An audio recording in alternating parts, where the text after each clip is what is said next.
So we have a couple more questions, and then I'm going to go to the online questions. Question here. If you did spread out the DNA, it Yeah. would go from Earth to Pluto and back again. There you go. So much, much larger than even the distance around the Earth, all the way up to the edge of the solar system and back. That's like 46 light minutes, maybe 36 light minutes. Crazy. Question. Where do the protons come from? So they're coming actually from the food as well. So I mean, glucose is just full of hydrogen essentially. So it has all these units of hydrogen, and when you break them and pull off their electron, they're just a proton.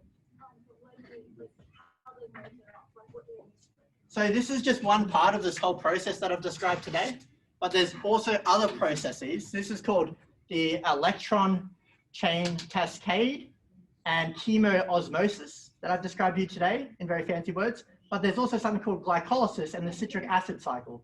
And this is where things are really getting broken up into protons and little bits of energy as well. But this is the thing that we get most of our energy from, this process. The other process is kind of preparing all this stuff and also extracting a little bit of energy too. Let's take one more question, then we'll go to the online. So question, where should we go? Yeah. Would you actually explode if you didn't have the mitochondria? Yeah, I mean, think about it. Well, you would actually not work if you didn't have mitochondria, so there'd have to be something different. But think about what a car does. What does a car do? How does a car extract energy? That's right. So fuel has a bunch, or ethanol has a bunch of hydrogen atoms as well, like these protons essentially. And it's undergoing a combustion reaction. So the combustion reaction releases all the energy at once, and it shoots that piston, shoots the piston in the motor, over and over again. And that's how you convert that kind of explosion from combustion into just driving your car forward. So it converts it to the wheel. This is the same thing. This is combustion, but it's very slow. This is very slow combustion. It's like just increments of combustion. So if we just did it like a car, as soon as we ate food, we'd go crazy, we'd run away, and then all of our energy would be gone. So maybe we wouldn't explode, but we certainly would be living very weird lives, like a car. Like you just have food, and then you go 100 kilometers in. So this way is much better. I think there's security outside, Monica, if you want to go chat to them. Okay, so I think Ryan will be online. I am. Oh, say hello. Who knows Ryan? Oh, lots of people. Oh, that's exciting. So hi, everyone. I'm joining you from New Zealand at the moment. And I have a few questions from the people watching online. They've been very excited to learn about cells. And one question from Tom and cells is, how long do cells live? Does it depend on the type of cell?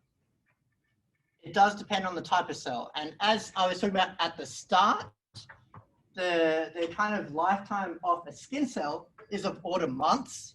So you're going to be completely rejuvenating your skin every month or so.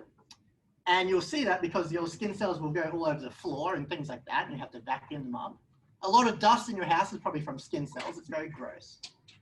And then your stomach cells, I'm pretty sure, have a lifetime of around a day because they are under these very acidic conditions, and they'll have to kind of replace themselves very quickly. And the cells in your brain will actually most likely live for your entire life. So those actually won't die and be replaced, especially when you're old like me. When you're young, your brain cells can actually replace themselves. But when you're old like me, most likely, they're just living. I think it's like 7 years for your body to be completely recycled and used. Yeah, that sounds about right. So I've got another question from Kaim, who asks, what if the ATPs are full and you can't store any more energy? I don't think there's such thing as your ATPs being full.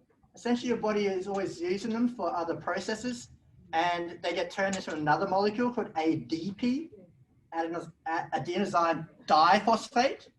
and then they get recycled back into this process and they become triphosphate again. So really you're just kind of recycling these molecules over and over again.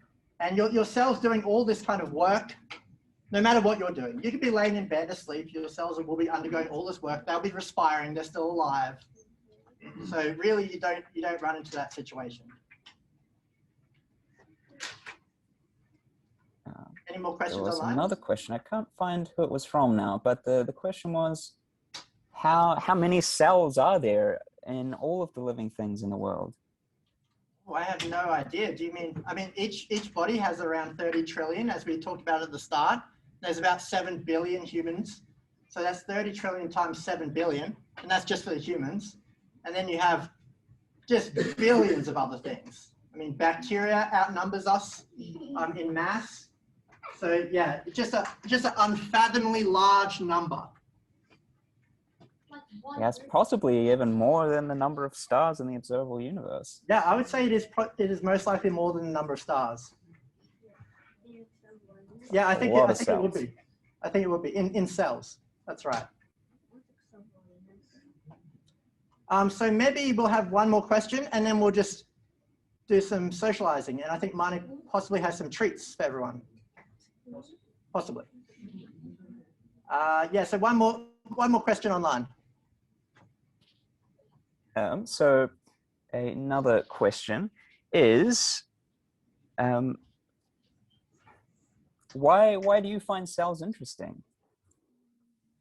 Oh, well, I don't find them interesting enough to study because I'm an astronomer and I study turbulence.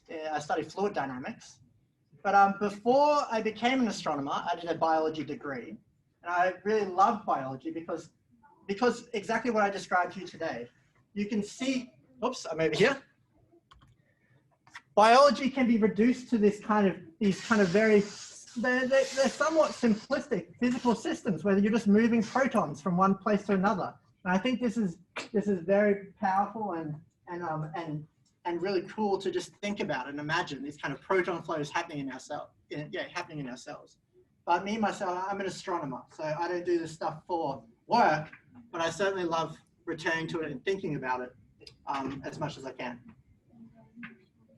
Yeah, it's certainly important to try and learn as much as you can about all different topics. So it's been really fun learning about cells today with you, James. And I didn't actually know about those rotors that happen inside the cell. So I'm super excited about that and probably going to go and read some more about that